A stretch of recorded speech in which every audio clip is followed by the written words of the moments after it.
Coffee in hand, Saturday morning. Thanks for tuning in. Everybody coming around. I appreciate it. All right. We got some really cool stuff to talk about this Saturday, and I came up with the idea to do it. Also, last week's show.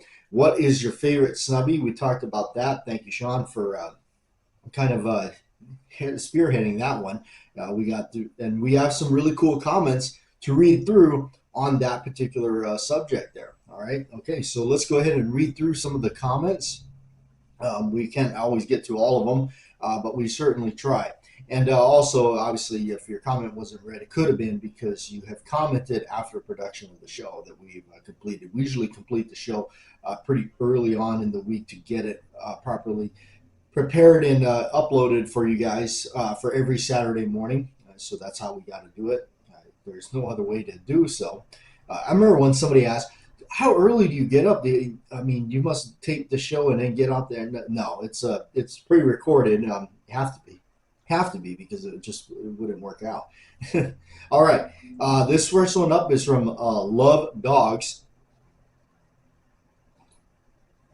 1976 nickel Colt Cobra that I bought for my mom to use for protection when my dad died. She was only 49 and never remarried, as they were the perfect couple. That's really cool. That's awesome to hear. You hear stories like that where the two people were just so together, and they just couldn't see it any other way, right? So that's awesome to hear. Still hear things like that. All right, I trained her on its use, and now after she too is long gone, it is proudly a defensive tool for me. I was fortunate to have 100% the best mom and dad I could have. Absolutely, love hearing stuff like that. Where we were lucky to have parents. Speaking on that, I come from a really good family. My mom took very good care of me and everything. My grandpa. We'll a little bit more on that further in the show. Here's one from Sean. Morning, y'all. Great choice for your number one. I've got a Model 36. That's not necessarily fun to shoot as others, but it's still cool anyway. Great show. Thanks for sharing. Yeah, I mean, you know what? There is ones that we got like that, Sean, that they may not be fun to take to the range. They may not be fun to pull the trigger. But there is something just about the coolness of having it, and just it's there. It's in the safe. You got one. And it is. There is a certain kind of jazz to that. It really is. So I totally get that. There is some stuff that I've let go that I would just have it just to have it. It was cool, but other things, obviously came up in life, and you got to do what you got to do. It's not like it's forever, goodbye forever. Maybe somewhere down the line, you never know. You could run into some things again for the right price, and you'd be able to. And the right price is there, and you just happen to have the right amount of bills in your fold. All right, this one's here from Mike. Mike says, hello, Bat Jack. I really enjoyed the last few shows. Well, we thank you for that. I think you might enjoy this one, what we're going to be talking about. I have a hard time picking favorite snubbies, but lately, after a shoulder replacement surgery, I was very weak. Sorry to hear that you have to have that done. I couldn't hardly pick up a revolver, so I would put my Smith & Wesson Model 36 in a Galco inside the waistband holster. Inside of my sling that I had to wear when then tighten the Velcro adjustments to keep it secure. I later wore it to church and a grocery store, and nobody noticed it if I had the revolver in there. Adaptability. Best wishes from Montana. That is from Mike. Wow, that is really cool. And that's the one thing about a 36 or the J frame. If you have it set up right, it's a great carry piece. It really is. It's cool. Yeah, I mean, it really does. It works out great. I mean, God knows how many people had those in their back pocket or whatever, or ankle, and rock and roll. All right, Bohemian Hunting Club says Snubby love. Yes, absolutely. DB, top of the morning, and top of the morning to you. David, my 686 no dash Lou Horton 2.5. That's David's choice. That's a good choice. 686 is a good one. I've actually, believe it or not, never owned a 686. Can you believe that? I've never owned a 686 or a 586. I have never had one. We've reviewed a couple over the years of the show, but they weren't mine. As we got a lot of stuff like that that were not mine for the show. All right, Jeffrey Richardson. I have a Colt Detective special, like it was like that. It was from a family, so it's priceless. Wow, that's cool. Yeah, a lot of cool stuff that gets passed down. Um, that you hang on to in some cases. Some cases you let them go. I just ran into a fellow yesterday that sold off some stuff of his that was belonged to his dad. But he needed money, so I mean, hey, the tools provided something else that he needed to fix a problem with, right? They still fix the problem. All right, lead 8541 snubs just look cool. That is why I kept one. Like you said, they are terrible at the range unless you are 4 feet from the target. Yeah, that's me. I mean, maybe 2 feet for me. Great video. Have a great rest of your weekend. That's from Lead. Awesome guy, awesome channel. Jeffrey Richardson, have you seen the Bob Munden video when he hits 200 at 200 yards of the snubby? Outstanding performance. I have. I saw that. It was. I saw a couple of different ones. Bob Munden's awesome. I'm a big fan of his. I have two of the tapes that he put out. They're really awesome. One of them I saw. He shot it like an egg. I don't know what the distance was that he did it, but he shot an egg with one too. That was pretty insane. But yeah, it was like 200 yards. I think he used the Model 60, the Smith and Wesson stainless J frame. But yeah, I did see that. That guy was something else. That guy was in this whole nother level of class. I don't think there's going to be anybody else like him. Not in my lifetime, for sure. All right. Lion Quest Fitness. Snubs are good for the draw. And you know what? Actually, speaking of all that, we talked about how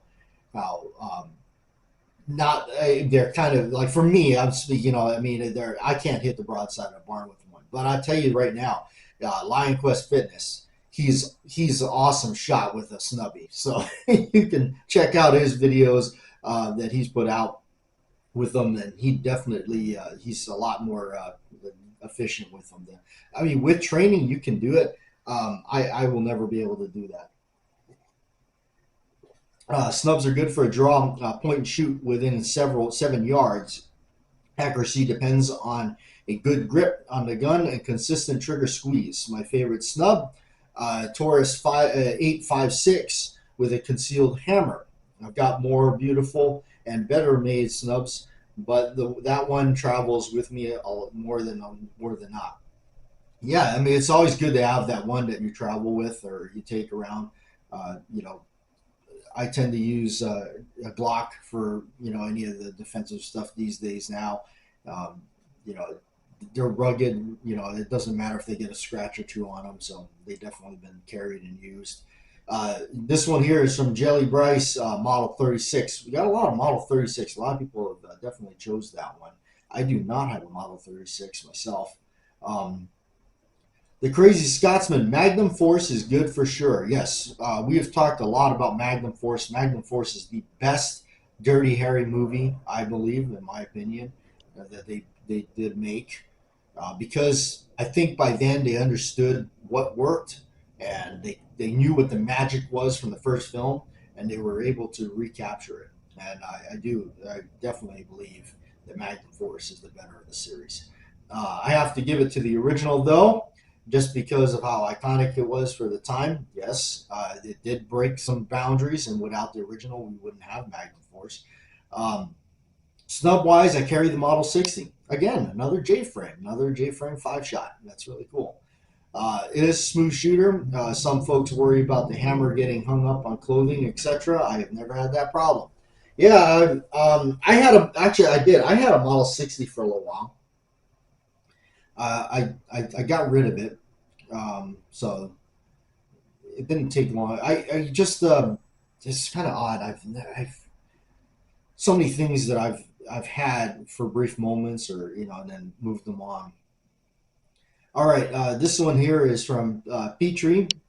I can't pronounce the rest of her name. I'm sorry. Smith & Wesson 1905 38 special with a 2-inch barrel. One of 250 they made in the 30s. Wow, that's pretty cool. 38 special with 2-inch barrel. And we hear from KC. Snubbies are great. Yes, I like them. Aaron Buck 2.5. Smith 19. Honorable mention to the 3.5 27. Oh, the 3.5 27. Yeah. That I've never had one, but those are so cool. They are awesome. If you can even get a hold of one without having to give out a small fortune on that. He also adds that Magnum Force is the best. Yeah. As you guys saw with the last Nubby video, I sold off my Model 19 2.5. They're cool. I mean, I've had it for a while and enjoyed it. Never really shot it, so off it went. Needed to pay for some other things that were going on. So, all right, Slim Fire, another one here from Slim. Good morning, JW. Hope you're doing well, and we are. I appreciate that. I like the Snubby, but I've never owned one. I like the Witness movie too. A lot of Harrison Ford movies. He's a great actor. Take care, Slim. Yeah, Harrison Ford is. He's done some really good ones. He's definitely got a handful of movies that I really like. I like Witness is one of my favorites that he's done. I do like that.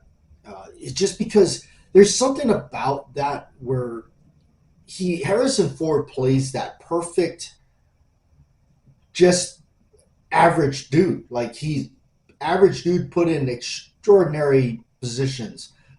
Much like the character Brody in Jaws, portrayed by Roy Scheider. Excellent work. Just an everyday fella that just, this guy, and then he gets thrown into this position where it's like it's either fight or flight, and it really, that's where the rubber meets the road. And that's why I like, Harrison Ford portrays a lot of that too, where you believe it, you believe it. And Witness is definitely one of those. All right. And it's really cool to see his transition from where he starts in the movie to when he goes and lives with those people, the Amish, and then how he just learns to adapt, and then he almost becomes a little bit different in it. All right. Doug, Smith & Wesson 44-2, I believe that is one of the lightweight ones, I believe, if I'm not mistaken. And my good buddy Gunner T-Dog,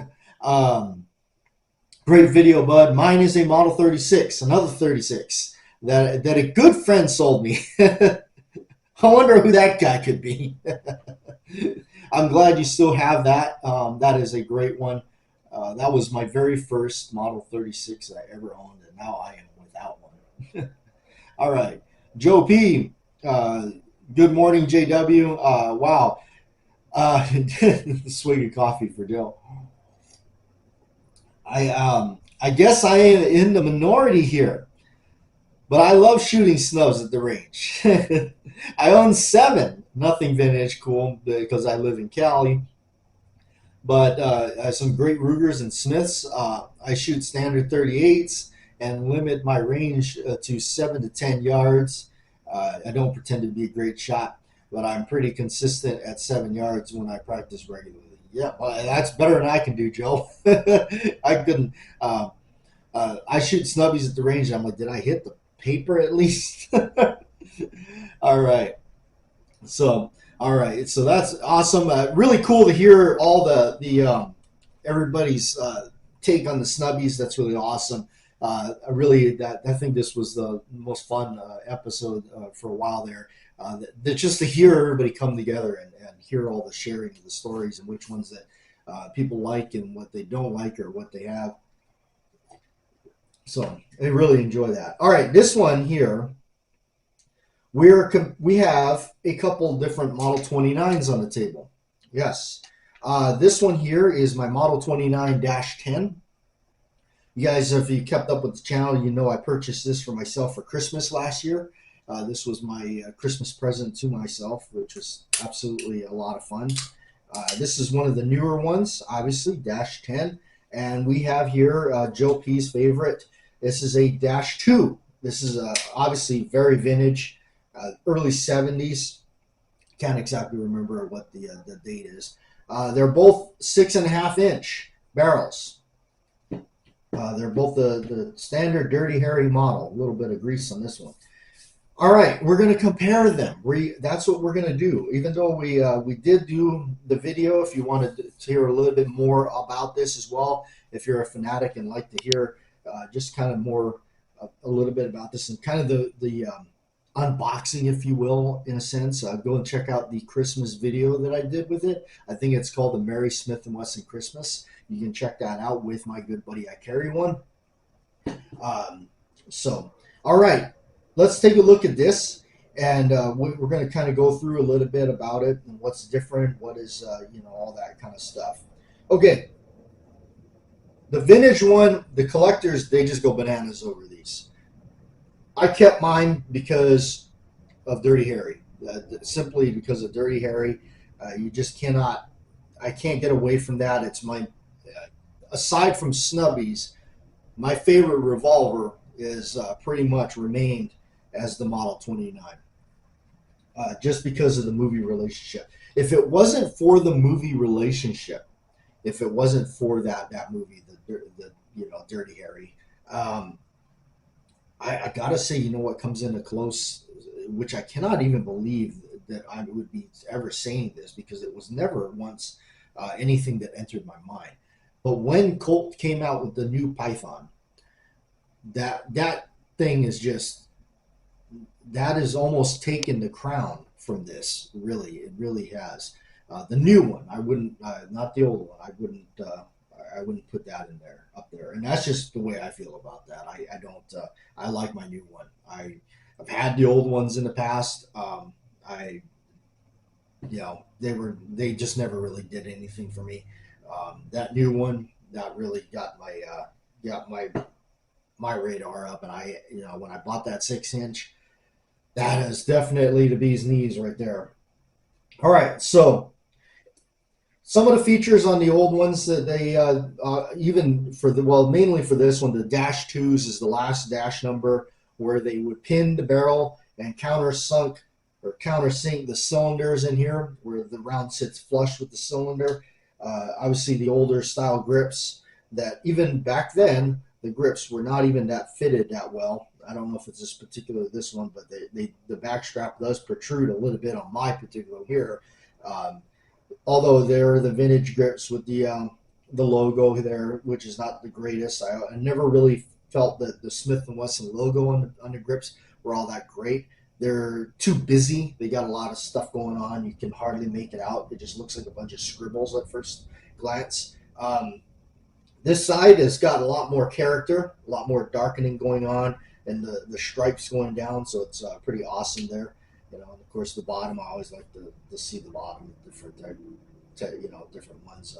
Obviously, grains and stuff are not matching up on this. You can tell I'm really spoiled by the work of Deer Hollow grips.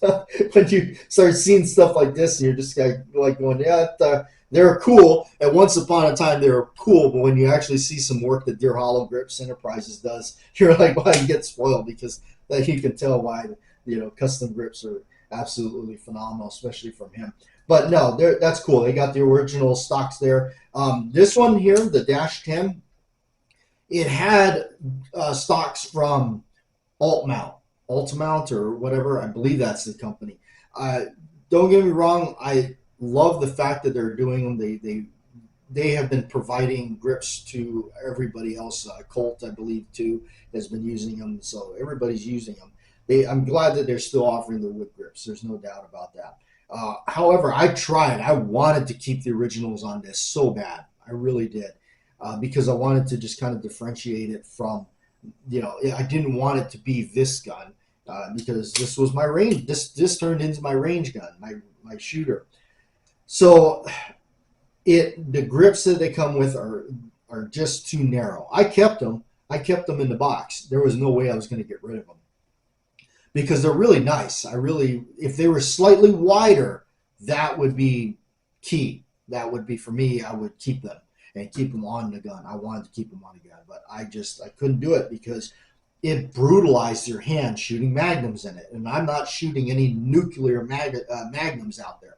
I'm shooting pretty moderate magnums. Just I wanted to shoot some magnums just to, at least have a little bit of oomph to them. But those grips they put on them they just were horrible on the hand, on the recoil. So I went on through and got my, looked up my favorite, people that make them, the companies out there in Thailand. Them folks make the best reproduction grips on these. In fact, a lot of times I feel that they're almost better. And I like, the medallions actually look really good on this one. They're wider. And this particular one have a little bit of a palm swell and a sweep to the bottom. So they fit the hand really good, at least even my small hand. It feels really good in there. All right. So a couple of differences. You notice the firing pin is now mounted on the frame. Some people absolutely cannot get over that. The old ones were on the hammer. It is part of its look. It's part of the old school look, yeah. But they did change it, probably for the better, for whatever reasons that they were doing. And now you got to remember this. Both of these babies presented themselves in 1955. I'm pretty sure of that. I'm not 100%, but they both, the Python and that, came out in 1955. The Python has always had a frame mounted firing pin. And if you think, they always regarded the Python as the Rolls Royce of revolvers. And so there is that to be said about it. Okay, obviously now they've changed over to some MIM parts. I believe definitely the cylinder release, the hammer and trigger. The hammer and trigger on these are not as, the hammer, I think I talked about, is not as wide as the old one. The trigger is not as thick as the older one. All right. The cylinder release latch is definitely not as beefy as the one that's on this one. All right. Those are just, I'm totally being nitpicky here just to kind of give you the honest outlook of what the difference is. Obviously this is not pinned and recessed or anything like that. Just if you really are going to break down going to be completely point out every little thing. Do any of these things bother me? None whatsoever. I absolutely love this. If I was going to have to pick one to be my shooter and take to the range and enjoy, it's going to be the new one. I know.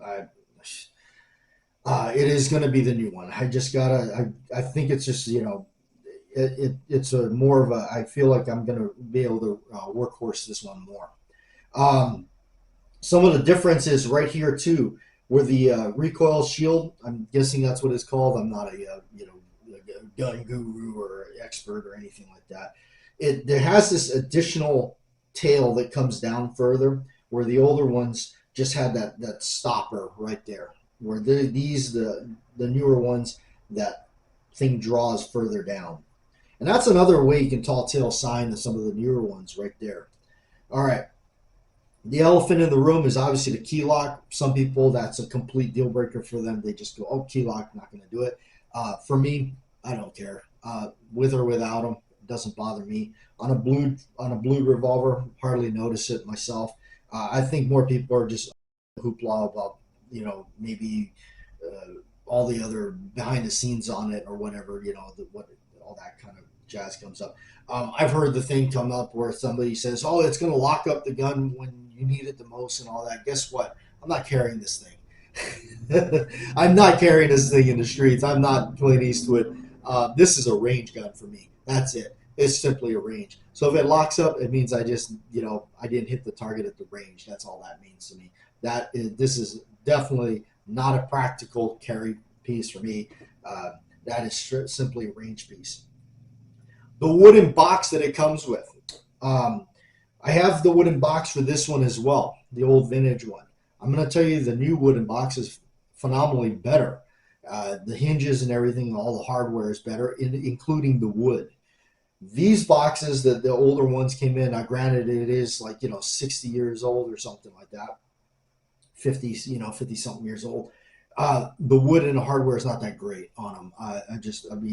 The box and the new ones, they made them better. They're definitely a lot better made. So They're still including that orange or reddish. This one's more of a red ramp front sight. This one here is more orange. Definitely a lot more orange. I believe it's more of a, it looks like a plastic insert. These, I think, is like a metal. I want to say I think they're metal, or maybe it is plastic, but it is inserted a little bit differently. There's a little roll pin that goes right there and it holds it in. These here are probably pressed in or machined in. It's actually look, yeah, it's machined in. Looks like it's machined in as part of that. So, but there is something cool about the Dash 2. I'm not knocking it. It's definitely that's the collector's craziness of that. The polishing and the bluing, the finish. Is this good? Absolutely, it's good. I don't have 20/20 vision, but I'm going to tell you, I can. It seems to hold a really deep, dark blue on it. They may have not have done the polishing as well as maybe some of those, but this is pretty good. I have no real. Does this have a slightly better blue finish? Yeah, it's a little bit more polished and more refined. It's slightly better. Is it something that is so dramatic to notice? Not really. I mean, if you really are going to get crazy about it, the older ones does have a slightly better bluing to them than the new ones. These have like a different type of stamping. I believe they're laser etch. It's not quite as deep to me, I guess. It's not as, it's there. It's not rough or anything. There's nothing wrong with it. It's actually really, the Smith & Wesson part of it here is actually so precise, it's scary. Where these here are clearly roll stamped. They changed where the caliber designation is. On the older one, it's on the left, or the right side, and Smith & Wesson's on the left. The newer one, the caliber's on the left, and Smith & Wesson's on the right. Not sure why they would change that or anything like that. I shot a number of magnums through this. It's still fairly holding up really well. So I really enjoy it, taking to the range and everything like that. But other than that, I mean, I'm happy I got it. I have not sold it because I really enjoy having it. I don't intend to sell it right now. Can't see that happening. But obviously, things happen. But I really enjoy it. I really like it. But there is a comparison to it. Collector's value, all that stuff. Yeah, the Dash 2 is going to always be there. It's always going to hold up. Everybody's always, after those. I do enjoy my Model 10 or my Dash 10. Nothing wrong with it. I truly like it. It's not going anywhere. These are the two that's in the collection as of right now. The two that are left. I do have one of my very first Magnums, and we'll talk about that next week. Hopefully you'll join me for that one. We'll bring that out. We've talked about it before. Before I part ways, I just wanted to give a toast out to all the working class stiffs, the time clock punchers, the 9-to-5ers, the people in the trenches that are actually having to work the jobs out there. You are what makes everything go around, us working class people, the paycheck to paycheck people. Even those that have retired and lucky enough to retire, and hopefully you're on easy street after all the hard work and years you've put in. My mom included in one of those. My mom has worked forever at the same agency, doing the same job and continuing. She had retired a couple years ago, and she's been living it. It's nice to see my mom relaxing and taking every day just as a free day. And she deserves it. She definitely has a lot more R&R now. May not have the money to do everything that she wants to do, which I help her out and try to make that a little bit more comfortable for her. It's one of my priorities that has changed over the recent changes for me. I try to take care of her a little bit because I want her to enjoy things and go out. It's like I don't want her to think that I can't do that because that's an extra $60 I don't have or something like that. I want to make sure that I can, if I can afford to do it, I'll do it. I never miss a single one of her birthdays or Christmas or things like that. I make sure that, or Mother's Day, I make sure she's taken care of definitely on those days. So if anybody's actually still here at the end of this video, this is a concrete slab that my buddy and we poured It's 3 feet by 7 feet, and then right around the corner is a concrete slab I had done by a contractor. This is the table that we did ourselves. My buddy's a CB, and we put this together on a Thursday one morning. We spent all day at it. A couple of basically 4 2x6s staggered together to make a nice wooden table, along with a bench to accommodate it. And hopefully, maybe we'll do some videos out here. It is a little windy. We're at the point in this time of the year where the weather starts to change and do some strange stuff. But anyway, I just wanted to show this. I actually stained this with a mixture of linseed oil, wood stain, and turpentine. I didn't want to lose the nice kind of light colored wood. I wanted to keep that a little bit, so that's what you see here. We put it together with 4x4 posts for legs, and I did kind of mostly go apart. There's definitely middle brackets here, 2x4s going straight across, so it supports it all the way. It is really awesome to be able to put stuff like this together yourselves. Again, this is what coming from a working class family will do for you. The old saying that goes, you can give somebody fish, or you can teach them how to fish, and they'll have food for the rest of their life.